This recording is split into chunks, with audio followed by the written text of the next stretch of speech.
Visakha press club లో ఇంటూరి రావికిరణ్ సతీమణి సుజన మాట్లాడారు. తన భర్తపై తప్పుడు కేసులు ఎందుకు పెడుతున్నారో తెలియదన్నారు.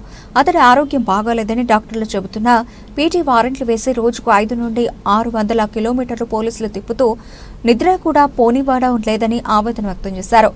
ఇప్పటి వరకు తాను తన భర్తను చూడలేదని, ఏ స్టేషన్లో ఉన్నాడో కూడా పోలీసులు చెప్పడం లేదని వాపోయారు. ఈ ప్రభుత్వం చేసే తప్పులను వ్యంగ్యంగా ప్రశ్నించడం వల్లే కూటమి ప్రభుత్వం వేధిస్తోందన్నారు. ఆయన ఆరోగ్యం ఏం బాగాలేదండి.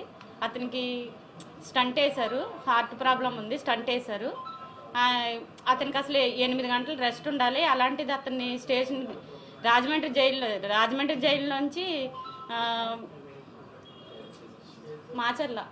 మాచర్ల తీసుకెళ్లారు. మాచర్ల నుంచి తీసుకొచ్చి మళ్ళీ రాజమండ్రి జైల్లో అప్పచెప్పారు. అక్కడి నుంచి మళ్ళీ కురుపం తీసుకెళ్లారు. ప్రతిరోజు అతన్ని 500-600 కిలోమీటర్లు తిప్పుతున్నారండి. అతనికి అసలు నిద్రపోవడానికి కూడా టైం ఇవ్వట్లేదు. ప్రతిరోజు తీసుకెళ్తున్నారు, పీటీ వారెంట్లు వేసి స్టేషన్ కస్టడీలు వేసి తీసుకెళ్తున్నారు.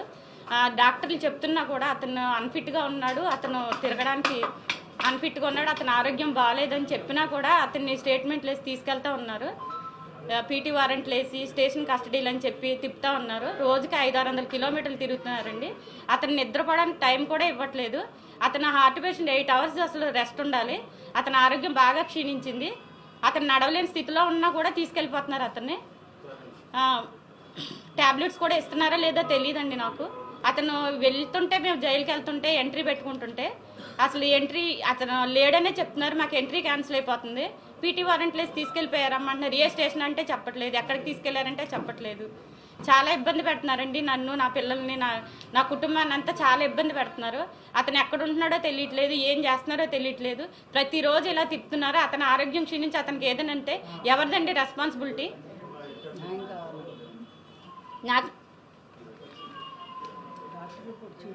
డాక్టర్ రిపోర్టు అన్ని రిపోర్ట్స్ ఉన్నాయండి. నేను మళ్ళీ సబ్మిట్ చేస్తాను, మీ అందరికీ చూపిస్తాను. ఇప్పుడైతే నేను తీసుకురాలేదు.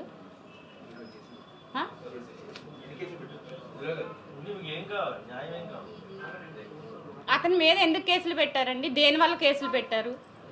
అవన్నీ చూపించండి నాకు. అతను సోషల్ మీడియా అంటే పోస్టులు పెడతారండి. మార్ఫింగ్ ఏమైనా చేశారా?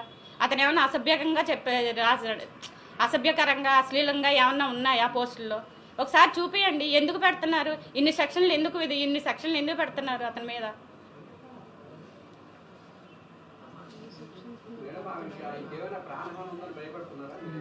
ఏమో అండి, తీసుకెళ్తున్నారు. ఇప్పుడు పొద్దున్న తీసుకెళ్తున్నారు, రాత్రి ఏ టైంకి ఇస్తున్నారో తెలియట్లేదు.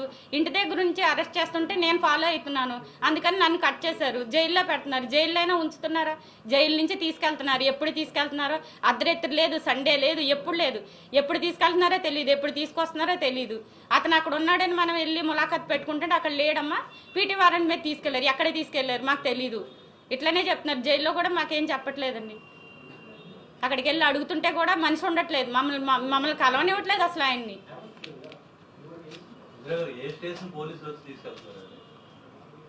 ఏ స్టేషన్ అని లేదండి.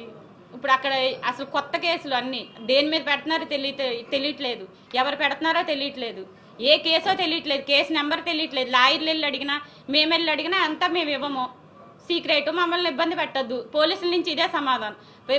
మొత్తం పోలీస్ వ్యవస్థ అంతా ఈ వైసీపీ సోషల్ మీడియా కార్యకర్తల కోసమే పనిచేస్తున్నారు వీళ్ళు.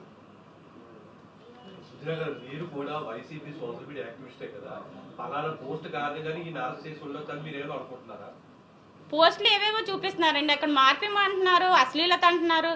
మరి టీడీపీ అని ఏదో పేజీ ఉంది వీళ్ళది. మరి వాళ్ళ దాంట్లో ఏమి అసభ్యకంగా అశ్లీలంగా ఉన్నాయి కదండి, వాళ్ళు మేము పెట్టచ్చా కేసులు? గత ప్రభుత్వ హయాంలో సోషల్ మీడియా యాక్టివిస్ట్ మీద కేసులు పెట్టారు. అందుకే కూటమి ప్రభుత్వం ప్రతీకార చర్యలు పాల్పడుతుంది అనుకుంటున్నారా? గత ప్రభుత్వం పెట్టింది నాకు తెలియదండి. నేను అసలు ఇలా మీడియాలో అసలు నేను ఎప్పుడు రాలేదు. మా వారిని అరెస్ట్ చేశారు, ఎందుకు చేశారని నేను అడుగుతున్నాను. దానికి సమాధానం చెప్పండి. అసలు ఇప్పుడు ఎన్ని స్టేషన్లు అని కదండి, ఆయన మీద 20 కేసులు ఉన్నాయి. రోజుకొక స్టేషన్ అని తిప్పుతున్నారు, రోజుకో కేసు అని చెప్తున్నారు, పీటీ వారెంట్లు వేస్తున్నారు, స్టేషన్ కస్టడీలు అంటున్నారు. అతన్ని ఒక్క చోట ఉండనివ్వట్లేదు. పోలీసులు ఇబ్బంది అంటే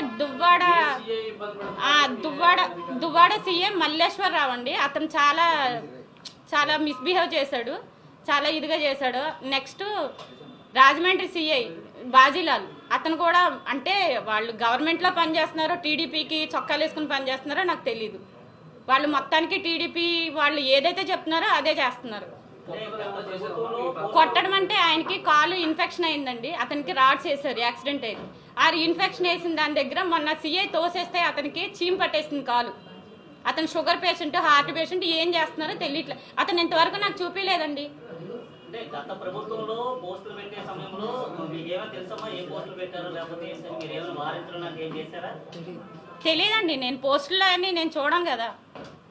మేడం ఇప్పుడు వీటికి సంబంధించి మరి పోలీసు ఉన్నతాధికారులు ఏమన్నా ఈ విజయ విషయంలో మాట్లాడడం జరిగిందా? వాళ్ళు ఎలా రెస్పాండ్ అయ్యారు? ఇంతవరకు నేను ఎవరిని కలవలేదండి, మాట్లాడలేదు. ఎందుకు రవికిరణ్ టార్గెట్ చేసుకుని పర్సనల్ గా తీసుకుంటున్నారండి. రవికిరణ్ పోస్టులు ఏం పెడుతున్నాడు అంటే అతను సెటరికల్ గా పెడతాడు, వాళ్ళకి కోపం వస్తుందేమో, ప్రశ్నించినందుకు కోపం వస్తుంది. అతను అడిగే ప్రశ్నలు వాళ్ళకి ఇబ్బందిగా ఉన్నాయేమో, అతను ప్రశ్నించకుండా అతను నోరు నొక్కేశారు. అంటే ఆయన గత ప్రభుత్వం ఉన్నప్పుడే పెట్టాడండి, అంత ముందు కూడా ఇలాంటి పోస్టులు ఏమైనా పెట్టారు? గత ప్రభుత్వం అని కాదండి, మేము 13 ఏళ్ళ నుంచి ప్రభుత్వంలోనే ఉన్నాం, వైసీపీలోనే ఉన్నాము, వైసీపీలోనే పనిచేస్తున్నాము. అతను అంటే ఏ పోస్ట్కి ఎలా రియాక్ట్ అయ్యాడని వాళ్ళకి ఎలా తగిలిందో మరి మాకు తెలియదు.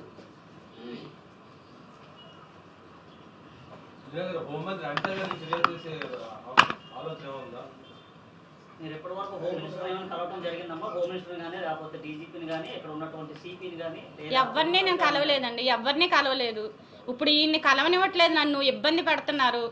ఆ ఇంటి దగ్గరికి ఇతను అరెస్ట్లో ఉన్నా కూడా ఇంటికి వచ్చి మరి పీటీ వారెంట్లు అవి స్టేట్మెంట్లు అది అంటించేసి వెళ్తున్నారు. అది పులివెందుల నుంచి వచ్చి నేను ఇంట్లో లేనప్పుడు ఇంటి దగ్గర గొడవలు చేసి నేను ఉండే దగ్గర అంతా అలా గొడవలు చేస్తున్నారు. అతను రిమాండ్లో ఉన్నా తెలిసినా కూడా ఆ ఇంటికి వచ్చి గొడవ చేస్తున్నారు ఈ పోలీసులు.